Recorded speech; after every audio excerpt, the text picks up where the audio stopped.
অনেক মানুষ আছে যারা প্রেশানের ভিতরে ভুগছে। আপনি যদি এই দোয়াটি পড়তে পারেন তাহলে আপনার সন্তান আপনার কথা শুনবে। আপনার সন্তান আপনার কথা শুনছে না, পড়তে বসছে না, পড়ার কথা বললেই আপনাকে ঝাড়ি মারছে। আপনি এই দোয়াটি পড়ুন, তাহলে শয়তানের ওয়াসওয়াসা থেকে আপনার সন্তানকে আল্লাহ তাআলা বাঁচিয়ে দিবেন। আপনি যদি এই দোয়াটি পড়ে 7 বার যদি পানিতে ফু দিয়ে খাইয়ে দিতে পারেন, আপনার সন্তান আপনার কথা শুনবে, আপনার সন্তান আপনার উপরে রেগে যাবে না, শয়তানের ওয়াসওয়াসা থেকে আল্লাহ তাআলা বাঁচিয়ে দিবে।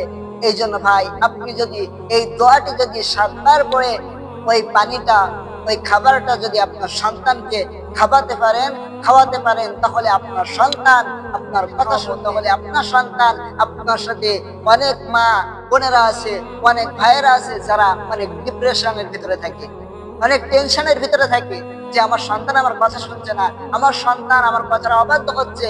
সে সন্তানটা বড় হোক ছোট হোক যাই হোক না কেন ভাই, আপনি যদি এই দোয়াটা পড়ে যদি আপনার সন্তানকে ওই পানিটা পান করাতে পারেন, ওই খাবারটা খাওয়াতে পারেন, তাহলে অবশ্যই আল্লাহ তাআলা রব্বুল আলামিন আপনার সন্তানকে অবশ্যই শয়তানের ওয়াসওয়াসা থেকে হেফাজত করবে। এই দোয়াটি হচ্ছে আউযু বিল্লাহি মিনাশ শাইতানির রাজিম।